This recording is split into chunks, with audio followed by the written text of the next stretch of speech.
Bismillahirrahmanirrahim. Assalamualaikum warahmatullahi taala wabarakatuh. Salam sejahtera, salam perpaduan, salam Malaysia Madani. Yang saya hormati kepada calon kita, Sunita, Puan Sunita.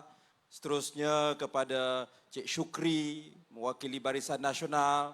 Kepada semua barisan kepimpinan Pakatan Harapan, Barisan Nasional, hadirin dan hadirat yang saya hormati sekalian. Alhamdulillah, kita ada di sini pada program ceramah di mana kita menuju ke pilihan raya negeri yang akan diadakan pada 12 hari bulan Ogos. Memang betul sebagaimana yang disebut oleh Encik Syukri sebentar tadi. Kita mungkin tahun lepas kita tidak dapat bayangkan realiti yang ada pada hari ini. Tetapi hakikat dia, pada pilihan raya umum yang lepas, tidak ada mana-mana parti yang telah mendapat majoriti di parlimen. Untuk mendapat majoriti nak bentuk kerajaan, kena ada 112 ahli parlimen. Namun, pada waktu itu Pakatan Harapan kita ada 80 kerusi parlimen. 82 kerusi parlimen. Barisan Nasional ada 30. Kalau digabungkan, cukup jadi 112. Takdir dia begitu.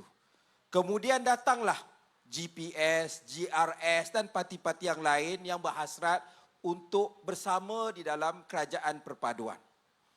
Dan kita juga tahu kalau ikut perbincangan yang diadakan di Istana Negara, Perikatan Nasional pun turut dijemput untuk turut serta. Tetapi pada waktu itu Tan Sri Muhyiddin, dia dengan angkuhnya menjawab bahawa mereka tidak bersetuju dan mereka menolak untuk bersama di dalam kerajaan perpaduan ini.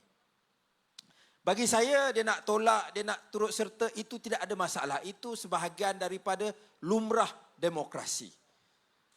Masalah dia ialah apabila sekarang mereka bercakap, kita akan menang bukan saja di Kelantan, di Terengganu, di Kedah. Kita akan rampas Selangor, rampas Negeri Sembilan. Lepas itu, kita akan tukar kerajaan di Putrajaya pada bulan 8, bulan 9 ini.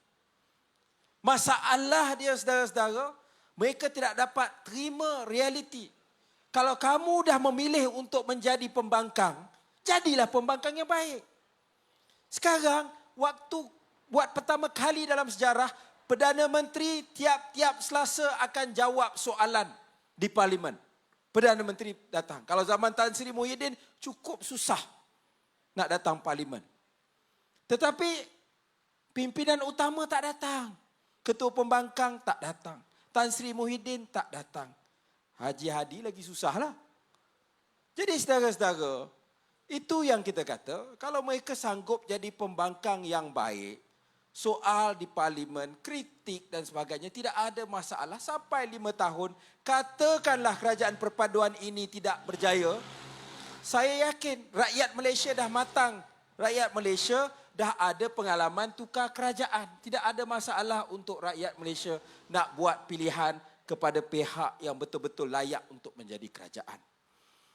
Jadi saudara-saudara, apa yang saya persoalkan di sini ialah seperti biasa mereka nak terus memporak-perandakan negara kita, menimbulkan ketidakstabilan supaya mereka merasakan mereka akan dapat membentuk kerajaan. Saudara-saudara, cukuplah. Bila saya mula-mula jadi menteri, saya bertemu dengan duta-duta, saya jumpa dengan menteri-menteri dari negara yang lain. Apa yang mereka katakan? Mereka katakan dalam 5 tahun saya ada di Malaysia, saya dah jumpa 4 orang menteri di tempat kerusi kamu ni, dia kata. Saya harap, dia kata, tak payahlah saya nak asyik bertemu lagi menteri-menteri yang lain sepanjang saya ada di sini. Sebab kita perlukan kestabilan ini untuk kita nak laksanakan dasar-dasar untuk kebaikan rakyat. Dan dalam tempoh kerajaan perpaduan yang ada pada hari ini, tuan-tuan dan puan-puan, kita tengok kesan dia dah cukup jelas. Kadar inflasi sekarang sekitar 2% ialah yang paling rendah dalam tempoh 1 tahun. Kalau tengok graf dia menurun. Ya, makna kadar inflasi semakin menurun. Seterusnya, apabila ada kestabilan, orang pun berani masuk untuk membuat pelaburan. Baru-baru ini kita tahu bahawa Tesla, Elon Musk, yang dimiliki oleh orang paling kaya di dunia, Elon Musk, mereka memilih untuk menjadikan Cyberjaya sebagai pejabat mereka untuk rantau ini. Indonesia bertahun-tahun cuba dapatkan Elon Musk, cuba dapatkan Tesla. Mereka pergi sampai ke Amerika bertemu Elon Musk, mereka cuba dapatkan, cuba pujuk dan sebagainya. Hari ini Tesla telah memilih Malaysia sebagai lokasi mereka. Ini satu kejayaan yang besar. Sebab ini menandakan akan ada kerja-kerja, bukan kerja-kerja murah, bukan kerja-kerja kemahiran rendah, tapi kerja-kerja yang berkemahiran tinggi untuk anak-anak kita. Ini menunjukkan dunia yakin dengan Malaysia, saudara-saudara. Jadi sebab itu, kestabilan ini jangan kita pandang enteng. Dan sebab itu juga bagi saya kita perlu ada kepimpinan yang betul, bukan sahaja di Putrajaya yang alhamdulillah kita telah tengok kestabilannya pada hari ini, tetapi kita juga perlu kepimpinan yang senada, kepimpinan yang jauh ke depan untuk berada di peringkat negeri, di Negeri Sembilan ini. Kalau ikut atas kertas, saudara-saudara, ikut atas kertas. Di Negeri Sembilan ini sebenarnya bila dicampur Pakatan Harapan, Barisan Nasional, di sinilah kerajaan perpaduan paling kuat atas kertas. Lagi kuat daripada Selangor. Sebab kalau di Selangor kita tahu, di utara tu PN dah mula menang. Ya, di kerusi-kerusi Melayu di sebelah utara. Pulau Pinang pun di kawasan seberang. Ya, termasuk Permatang Pauh yang kita tidak pernah kalah bagi keadilan sejak penubuhan parti kita 1999. Kita kalah pada pilihan raya yang lepas. Tapi di Negeri Sembilan ini, bila digabungkan PH dan BN, kita telah menjadi satu gabungan yang cukup mantap. Jangan tepuk lagi. Belum pilihan raya. Jadi tugas kita bila sampai pilihan raya ini, sehingga menuju countdown, menuju ke 12 hari bulan Ogos, ramai di sini ada jentera. Saya berharap saudara-saudara dapat bekerja keras. Ya, siang dan malam, nak bercuti ke nak relax ke, tunggu selepas 13 hari bulan pergilah bercuti. Tapi dalam masa yang ada kurang daripada 2 minggu ini, ketuk pintu, hubungi pengundi-pengundi yang ada, pujuk dan rayu kepada mereka. Ramai yang tidak biasa dengan konsep pilihan raya negeri berbeza dengan pilihan raya umum. Kalau yang dah biasa tu mungkin orang di negeri Sarawak. Tetapi kalau di Semenanjung, konsep ini jarang-jarang berlaku. Jadi kita kena terangkan kepada mereka penting, ya, setiap pengundi itu penting. Tadi saya sempat berkempen di Hulu Kelang. Sebab apa? Sebab yang lawan tu Azmin Ali. Jadi saya bantu saudari Juwairia. Kebetulan sebelah dengan parlimen saya, Setiawangsa. Saya tolong kempen di sana. Separuhlah pengundi Setiawangsa ada, pengundi Hulu Kelang ada. Tiba-tiba terserempak dengan 6 orang pengundi Kelantan. Jadi saya tanya, dia kata, oh tak nak balik lah sebab macam tak ada harapan je, rasa PAS confirm menang. Saya kata kalau kita kalah 6 undi ini sebab 6 orang tak balik. Jadi sebab itu kita jangan rasa bahawa setiap undi itu tidak ada nilai. Ada sejarah. Kerajaan PAS di bawah waktu itu almarhum Tok Guru Nik Aziz. 2004 waktu itu gelombang Pak Lah. Ya, Pak Lah dapat 90% kerusi parlimen. Di Kelantan, majoriti waktu itu ada 1 kerusi parlimen saja. Majoriti antara Barisan Nasional dan PAS. Beza dia 1 kerusi parlimen yang membolehkan PAS menang. Dan salah 1 kerusi itu menang dengan majoriti 3 undi. Maknanya kalau tu tadi 6 orang, ini 3 orang tu saja. Is the difference antara a PAS state government and a Barisan Nasional state government. Jadi ini kepentingan pengundi untuk turun pada 12 hari bulan. Itu tugas untuk saudara-saudara sampaikan. Dan kita tahu ya, dalam tempoh 5 tahun ini kita telah tengok banyak dasar-dasar yang baru. Kita ada kepimpinan seperti Menteri Besar Datuk Seri Aminuddin. Kalau di peringkat UMNO, Barisan Nasional, kita ada Timbalan Presiden, kita ada Tok Mat, yang mana mereka telah menunjukkan satu kepimpinan yang pada standard yang sangat tinggi. Jadi saya berharap saudara-saudara, kita jangan ambil mudah. Jangan sebab atas kertas kita merasakan ini ialah kubu kuat kita, maka kita pun goyang kaki, kita rasa sudah ada di dalam bakul keputusan bagi Negeri Sembilan. Belum. Ya. Saudara-saudara yang saya hormati sekalian, perpaduan ini satu nilai yang sangat penting. Saya tidak ada masalah untuk kita berbeza politik. Kita nak ada pandangan berbeza, mazhab berbeza dari sudut politik. Tetapi dia tidak boleh membawa kepada politik kebencian. Ia tidak boleh membawa kepada politik fitnah. Apatah lagi ya, bila ia bertopengkan agama dan kaum sebagaimana yang dibuat oleh lawan kita. Mereka mainkan isu ni macam tak ada apa. Bercakap soal agama. Tetapi bila dia fitnah, bila dia bakar kebencian yang tidak pernah diajar sama ada oleh agama kita, oleh budaya kita, itu mereka tidak segan silu, saudara-saudara.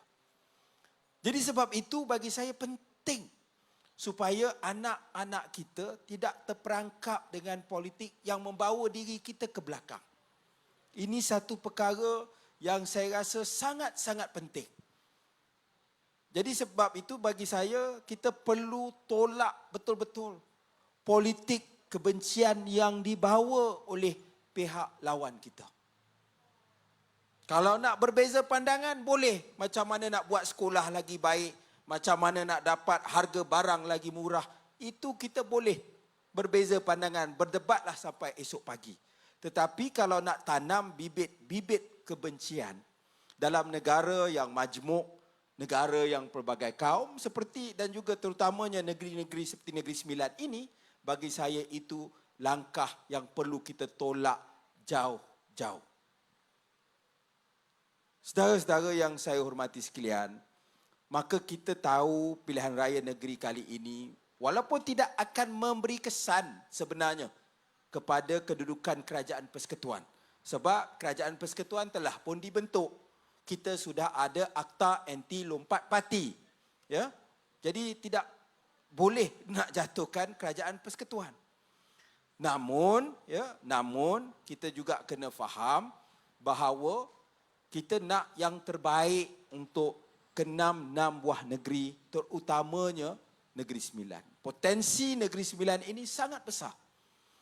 Ya, dan kita tidak mahu dengan ada satu perubahan ia akan mengganggu-gugat ia akan mengganggu-gugat dasar-dasar yang telah dilaksanakan. Datuk Seri Anwar Ibrahim ya, telah memberi tumpuan yang khusus kepada dasar-dasar yang dapat membantu rakyat dalam tempoh 6, 7, 8 bulan pertama ini. Ya, orang kata dia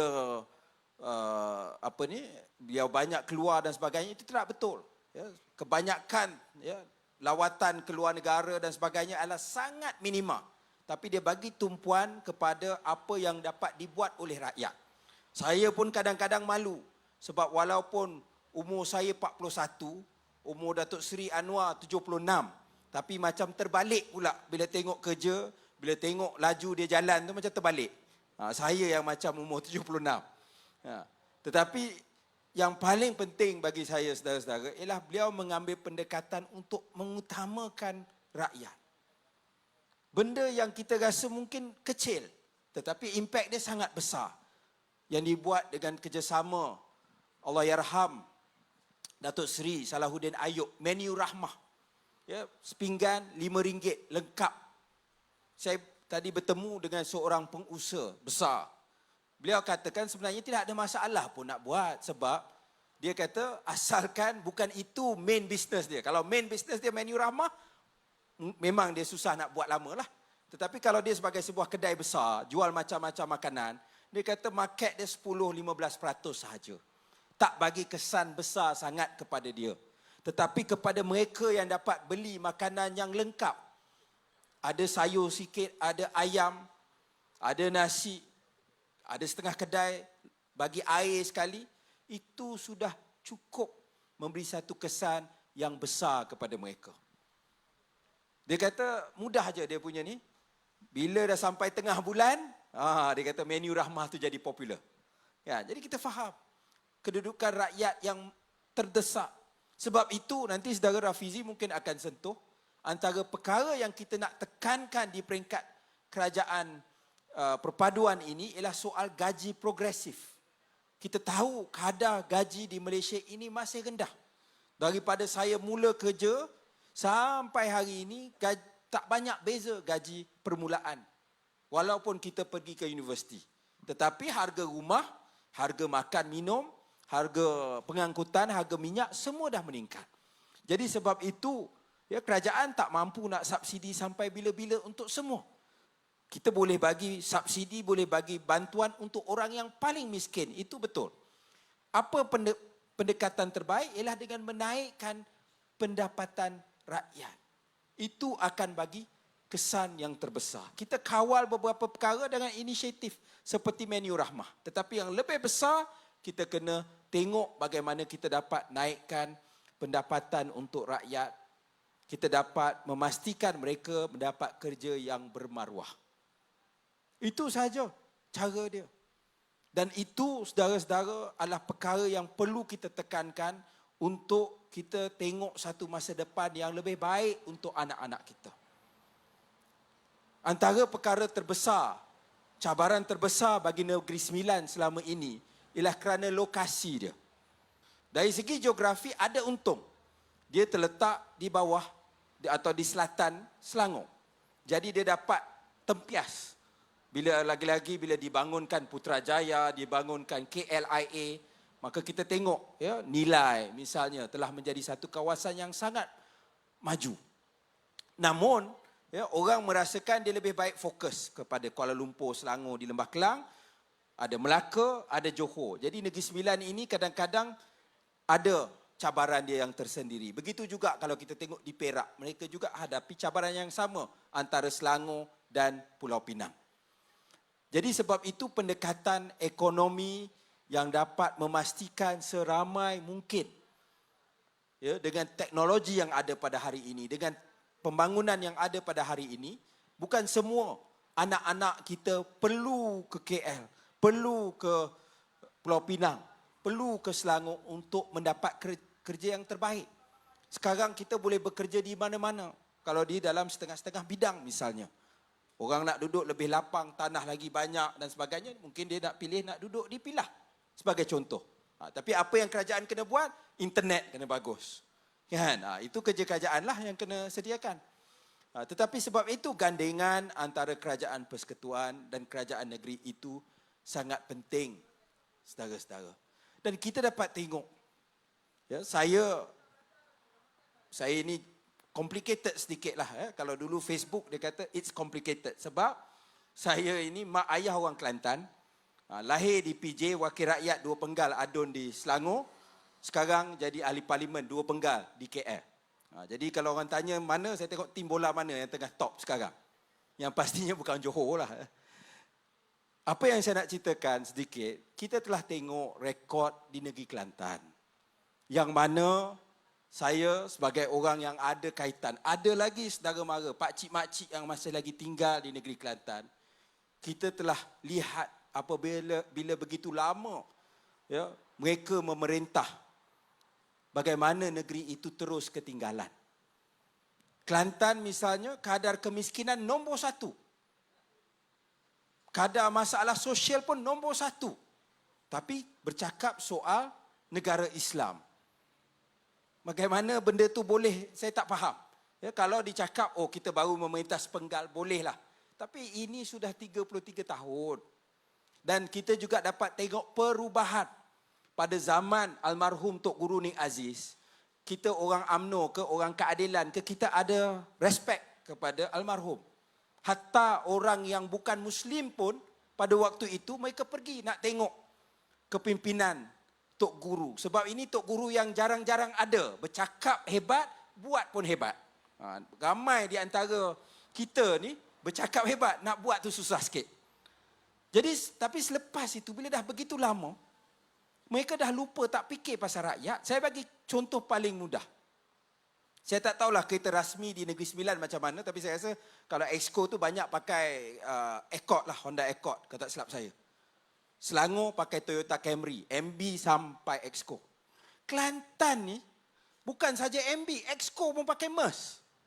Kalau dia buatlah race antara Exco di Kelantan dengan Exco Negeri Sembilan dengan Exco Selangor, menang Exco Kelantan sebab dia pakai Mercedes. Rakyat tengah susah, paling miskin di Malaysia. Lagi miskin dari Sabah, lagi miskin dari Sarawak. Tapi pakai Mercedes. Allowance naik. Dan baru-baru ini kita tahu masalah sana air Kelantan. Air Kelantan, saudara-saudara, lembaga pengarah. Lembaga pengarah ni bukanlah buat kerja sangat pun. Meeting sekali, 2 kali sebulan. Dapat bonus RM10,000 untuk hari raya. Lembaga pengarah. Kaki tangan dapat bonus RM200. Air Kelantan macam mana? Macam air teh tarik. Jadi saudara-saudara, saya tak faham. Kita bercakap soal Islam. Bukan, dia cakap Islam. Islam, tetapi benda paling asas. Nak ibadah, itu pun tak dapat diselesaikan dengan baik. Jadi, saya pasti ada sebablah orang Negeri Sembilan ni selama ini saya ingat antara negeri yang paling susah nak bagi tempat kepada PAS dari segi sejarah dia. Jadi janganlah dalam pilihan raya kali ini nak eksperimen pula nak buat benda yang baru sedangkan kita dah tengok rekod mereka sebelum ini. Bagilah masa ya dalam pilihan raya kali ini dengan gabungan Barisan Nasional Pakatan Harapan di dalam Kerajaan Perpaduan di mana kita berada di peringkat Putrajaya, kita dapat tengok 5 tahun ini apa yang kita dapat buat. Apa faedah yang dapat kita berikan kepada rakyat Negeri Sembilan. Sebab sebelum ini tak dapat cukup 5 tahun di peringkat persekutuan. Kali ini kita ada dan kita ada gandengan ya, biru dan merah. Itu bunyi macam JDT. Ya, biru dan merah. Jadi sebab itu bagi masa 5 tahun. Itu saja permintaan saya kepada pengundi yang ada di Pilah, yang ada di Negeri Sembilan. Selepas itu, kalau betul kita tak berjaya, kalau betul bila nanti kita dah lupa tentang rakyat bila dah lama, kita boleh kalahkan pula Exco Kelantan dalam lumba kereta. Itu hak masing-masing untuk kita nak rasa nak buat perubahan. Tetapi bagilah kita satu penggal yang penuh di peringkat pusat, kita dah dapat. Sekarang bagi di peringkat negeri supaya kita dapat selaraskan dasar-dasar untuk kita bawa perubahan kepada seluruh rakyat khususnya di Negeri Sembilan, insya-Allah. Jadi saudara-saudara yang saya hormati sekalian, kita pada yang jentera teruskan bekerja keras, ya, jangan ambil mudah dan saya bagi komitmen ya sahabat-sahabat kita daripada Barisan Nasional, kita pun ada buat kempen yang mana saya boleh katakan ya di peringkat daripada Perdana Menteri ya, kepada pimpinan-pimpinan kanan, jemaah menteri dan pimpinan kanan dalam Pakatan Harapan, kalau di situ yang bertanding ialah calon Barisan Nasional, kami akan bagi sokongan 100% untuk memenangkan calon Barisan Nasional tersebut. Dan saya telah lihat juga ya daripada malam ini dan sebelum ini komitmen daripada sahabat-sahabat Barisan Nasional di mana kita bertanding sebagaimana di sini. Anda juga akan memberi sokongan dan dokongan 100% kepada calon-calon Pakatan Harapan. Sebagaimana dikatakan, kita nak menang bersama. Hanya dengan itu kita dapat membentuk kerajaan negeri yang betul-betul stabil untuk kita bawa perubahan, untuk kita perkenalkan dasar-dasar yang terbaik untuk semua rakyat yang ada insya-Allah. Jadi dengan itu, saya ucapkan sekali lagi terima kasih kepada pihak penganjur dan saya berharap semua pengundi-pengundi Don Pilah dapat memberi sokongan ya kepada Cik Ta kita, Puan Sunita di dalam pilihan raya negeri kali ini. Terima kasih.